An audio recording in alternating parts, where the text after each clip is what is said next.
Hello everyone, so in this video we are going to talk about कि कैसे 12% return जो stock market से हर कोई बोलता रहता है वो इनफ नहीं है। मैं 12% क्लब या फिर कोई P2P लेंडिंग ऐप की बात नहीं कर रहा हूँ। मैं सिंपली ये बोल रहा हूँ कि जो भी इंडेक्स इन्वेस्टिंग करते हैं एंड बोलते हैं कि 12% रिटर्न आपको आराम से इसमें मिल जाएगा, उसमें आपका काम नहीं निकलना। Y?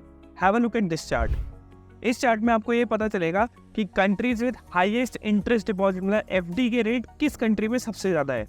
And you will see Argentina at the top with 113% का रिटर्न पर एनम एंड 110% का रिटर्न जिम्बाब्वे में। इसका मतलब तो ये हुआ ना कि आप अपने पैसे लेके जिम्बाब्वे या अर्जेंटीना की MD करा दो एंड आपका पैसा डबल होता रहेगा हर साल।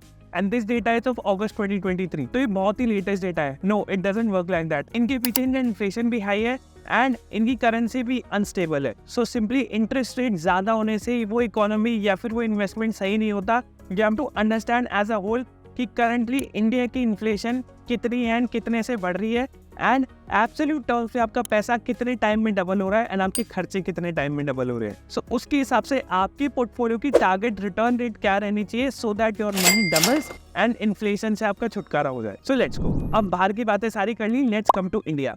इंडिया में the current official figure given by RBI for inflation is 5 to 6%। But आप अपने आप से पूछो, क्या सच में 5 से 6% से ही आपके साल के खर्चे बढ़ रहे हैं? नहीं। लेट्स टॉक अबाउट जो कंपोनेंट्स इंडिविजुअल होते हैं CPI डेटा में, एंड इसमें you will find apparel and footwear, medical inflation हो गया, फूड एंड बेवरेजेस हो गया एंड देन यूटिलिटीज हो गया। So let's talk about that. अपने घर में यूटिलिटीज का खर्चा तो आप जानते ही हो, जहाँ का आप इजीली 100-150 रुपये में महीने का खर्चा चला देते हैं। अब धीरे धीरे जियो एंड एयरटेल ने प्राइस हाइक स्टार्ट कर दिए। 250 से 350 रुपये पर महीने का रिचार्ज होता है। Now let's talk about the medical inflation. Medical inflation in India is 14%। और ये मैं नहीं कह रहा हूँ, ये सारी रिपोर्ट्स कह रही है। You can find that out. आप रिसर्च करोगे तो भी आपको मिल जाएगी। बड़े बड़े मीडिया हाउसेस ने ये कहा गया है। Now let's talk about the FMCG industry, जिसमें ऑयल्स, बिस्किट्स, आपका ब्रेड हो गया, आटा वगैरह, मतलब जो भी कंज्यूमर ड्यूरेबल्स, जो भी आपके नहाने का सामान है, हाइजीन का सामान है, वो कितने रेट से बढ़ रहा है। So oil and fats have increased at 13% year on year and wheat has increased 10.6% and bread and biscuits भी 9.6 and 7.6% से increase कर रहा है। तो इसमें 5-6% का तो कोई फिगर मुझे कहीं पे भी नहीं दिख रहा है। Now let's talk about the food inflation overall which is 11.5%। मतलब इन सब की प्राइसेस 10 से 12% से ऑन एन एवरेज बढ़ रही है हर साल।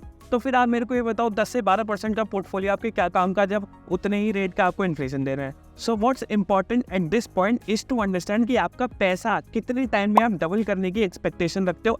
मंगल मूर्ति देवा, मेरा पैसा डबल हो जाएगा ना रे। तो एज कम्पेयर टू कितना परसेंटेज आप रिटर्न्स हर महीने का एक्सपेक्ट करते हो। सो आपको ये समझ के चलना होगा कि unofficial figures of inflation is around 9 to 10% and the official figure हमेशा 5 से 6% होंगे, उससे ज्यादा नहीं होंगे। सरकारें कभी नहीं बोलेगी कि 10% पे इन्फ्लेशन चला गया है, लोग पागल हो जाएंगे एंड स्टॉक मार्केट वहीं का वहीं रह जाएगा। So let's talk about the rule of 72। अगर आप रूल ऑफ 72 फॉलो करोगे विच शोज कि आपका पैसा कितने टाइम में या फिर कितने परसेंटेज से डबल होगा। सो लेट्स से आप 12% रिटर्न्स पे अपना पैसा ग्रो करते हो। सो if you divide 72 by 12, so you will get, दिख रहा है ना ठीक से? हाँ, 6 years। सो बेसिकली हर 6 साल में आपका पैसा डबल होगा। But this should not be the case. जब प्राइस राइज ही हर 3 से 4 साल में हो रहा है, आपका गोल भी यही होना चाहिए कि हर 3 से 4 साल में ही मेरा इन्वेस्टमेंट भी डबल होना चाहिए। सो इस फॉर्मूला में आप 72 divided by let's say her 4 years में मैं पैसा डबल चाहता हूँ, फिर divide by 4, then you get the percentage of 18%। That means आपका इन्वेस्टमेंट पोर्टफोलियो 18% पे ग्रो करेगा, तब जाके आपका पैसा हर 4 years में डबल होगा। एंड ये फिगर हमेशा चेंज होगा relative to inflation in India और द लाइफस्टाइल इन्फ्लेशन जो आपका है करंटली। वैसे आई वुड रिक्वेस्ट कि आपका लाइफस्टाइल इन्फ्लेशन कम ही हो, क्योंकि ऑलरेडी रिटेल इन्फ्लेशन इंडिया में बहुत ज़्यादा है। आप अपना लाइफस्टाइल इन्फ्लेशन जोड़ दोगे तो आपका पोर्टफोलियो कभी भी मैच नहीं कर पाएगा आपके खर्चों को। So now let's talk about कि कैसे आप इन्वेस्टमेंट्स का टारगेट पकड़ के कैसे कैसे इन्वेस्ट कर सकते हो so that you actually double your money in every 3 to 4 years। And अगर आप 72 डिवाइडेड बाई 3 करोगे तो आपको 24 मिलेगा। दैट मीन्स 18 से 24% का आपका पोर्टफोलियो ग्रो करना चाहिए एवरी ईयर, एंड ये लार्ज कैप्स में तो नहीं होगा। So you have to actually diversify your portfolio towards mid cap and small caps. तो बहुत से धुरंधर तो ये बोल रहे होंगे क्यों ना मैं अपना पैसा लेके अर्जेंटीना चला जाऊँ, कन्वर्ट करा लूँ एंड वहाँ की FD में इन्वेस्ट करके 100% गेन लेके वापस इंडियन करेंसी में कन्वर्ट कर लूँ। तो भाई चक्कर ये है कि आप करेंसी कन्वर्ट करने जाओगे तो पहले आप वही रिस्की एसेट में इन्वेस्ट कर रहे हो जो कि वहाँ की करेंसी है, वो कभी भी गिर सकती है, इतनी ज़्यादा वॉलेटाइल होती है, दैट इज़ वाई इन्फ्लेशन इतना ज़्यादा है। दूसरा, आपको इजीली वो कंट्री इन्वेस्ट करने नहीं देगी, you have to be a resident या फिर आपको एक बड़ा इन्वेस्टमेंट करना पड़ेगा वहाँ पे, तो वो भी एक रिस्क हो गया, वहाँ पे आपका कैपिटल ब्लॉक हो जाएगा। तो जितने भी आइंस्टाइन ये सोच रहे हैं कि इजीली मैं दूसरी कंट्री में जाके एमडी करा लेता हूँ, इतना ईजी प्रोसेस नहीं है। And you have to understand कि जिस इकोनॉमी या जिस कंट्री में आप हो उधर से ही आप लेजिट इन्वेस्टमेंट्स करते हो, तभी आपका पोर्टफोलियो ग्रो करेगा। साइड से लक्ष्मी चिट फंड का रास्ता निकालोगे तो कभी भी फायदा नहीं होगा, नुकसान ही होना है। So now I am on the money control की website and you will see this is the equity returns historic data of small cap funds, जिसमें डैश है, दैट मीन्स कि वो फंड उतना पुराना है ही नहीं, तो ये स्पॉन्सर्ड है तो इसको आप इग्नोर करो। Then you see Nippon India, SBI small cap, DSP small cap, ये मैंने 10 ईयर हिस्टोरिक रिटर्न्स के डेटा के बेसिस पे सॉर्ट किया हुआ है। So you simply have to sort it on the basis of crystal ranking and there are other parameter जैसे tracking error, asset under management. Fund house doesn't matter इतना ज्यादा, but fund manager matters. अगर मान लीजिए आप mid cap और small cap में invest कर रहे हो तो सेम फंड हाउस का मत लेना, बिकॉज हो सकता है कि फंड मैनेजर भी सेम हो, क्योंकि सेम फंड मैनेजर है तो दोनों म्यूचुअल फंड्स में इन्वेस्टमेंट साइकोलॉजी सेम हो सकती है एंड हो सकता है कि मार्केट क्रैश में दोनों ही म्यूचुअल फंड्स नीचे आ जाएं, कि एक ही बंदे ने दोनों जगह इन्वेस्टमेंट किया हुआ है अलग अलग म्यूचुअल फंड्स में। ऑल्सो योर ओवरलैप मैटर्स, कि आपके अलग अलग म्यूचुअल फंड्स में ओवरलैप कितना ज्यादा है। So if you see on the crystal की रेटिंग के बेसिस पे you will find Nippon India, HDFC, ICICI Prudential, Franklin India.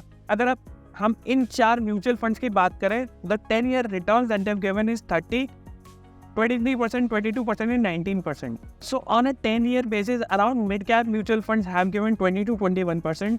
जय अगर हम स्मॉल कैप रिटर्न्स की बात करते हैं, यू विल सी लगभग सेम ही है, 20-24% अगर क्रिस्टल रैंकिंग के बेसिस पे आप सॉर्ट करते हो। But this is not the only way to sort mutual funds.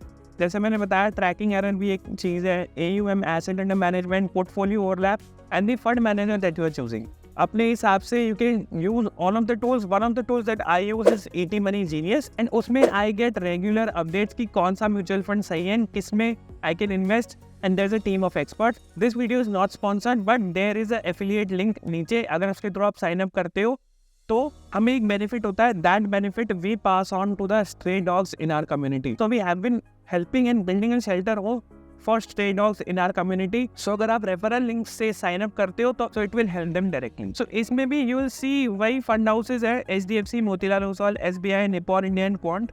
इसमें भी the returns are on a 10 year basis 23% है, मोतीलाल का इतना पुराना फंड नहीं है, देन 21%, 21% एंड 19%। तो यू विल सी अराउंड 20-24% पे ही मिड कैप्स ग्रो कर रहे हैं। तो if in young age 20-30-35 years आपका एलोकेशन इक्वली इन दोनों में होना चाहिए। I would suggest 30% in mid and small caps, because 60% of your portfolio exports to greater returns, but उसमें रिस्क भी होगा। But overall if the market grows and अगर आपको इंडिया में विश्वास है तो आप इंडेक्स फंड्स में भी इन्वेस्ट कर सकते हो मिड एंड स्मॉल कैप्स के। उस बेसिस पे ही आपका इन्वेस्टमेंट ग्रो कर जाएगा and you will actually go to the sweet spot of 18-24 returns, जो आपका टारगेट है, because that is the only way your money will be doubled in every 3 to 4 years। And क्योंकि inflation भी आने वाले time में बहुत ज्यादा बढ़ने वाला है, we are actually going to live in an economy जिसमें क्रेडिट रिस्क हमेशा ज्यादा होगा, हाई इन्फ्लेशन होगा, हाई इंटरेस्ट रेट होगा, तो बोरिंग्स में भी बहुत ज्यादा डिफॉल्ट होने वाले हैं एंड डेट का एक बबल बनता जाएगा जो कि कभी भी पे ऑफ नहीं होगा। अगर आप देखोगे इंडिया, USA इन सब पे ट्रिलियंस ऑफ डॉलर्स का लोन चल रहा है एंड ये कभी भी पे ऑफ नहीं होने वाला, ये बढ़ने ही वाला है, because that is what capitalism is. So कोई भी अपने ऊपर लेके उस कर्जे को चुकाने नहीं वाला है। तो यू एज ए इन्वेस्टर आपको समझना होगा कि आपके इन्वेस्टमेंट हर 3 से 4 साल में डबल हो रहे हो, या फिर आपके खर्चे जितने भी डबल हो रहे हो उतने साल में आपकी इन्वेस्टमेंट्स भी डबल हो रही हो, because the tax slab and सबका आप एडजस्टमेंट करोगे, उसके बाद आपका कुछ भी नहीं बचेगा and the value of money is going to be down. So that's all for the video. I hope आपको समझ आया होगा आपका investment target and portfolio allocation कैसा होना चाहिए, कैसे आप रिटर्न्स जनरेट कर सकते हो इजी वे में बिना परेशान हुए। इंडेक्स में अगर आप इन्वेस्ट करते हो मिड एंड स्मॉल कैप के, लार्ज कैप में भी आपको करना चाहिए। And I will see you soon, bye.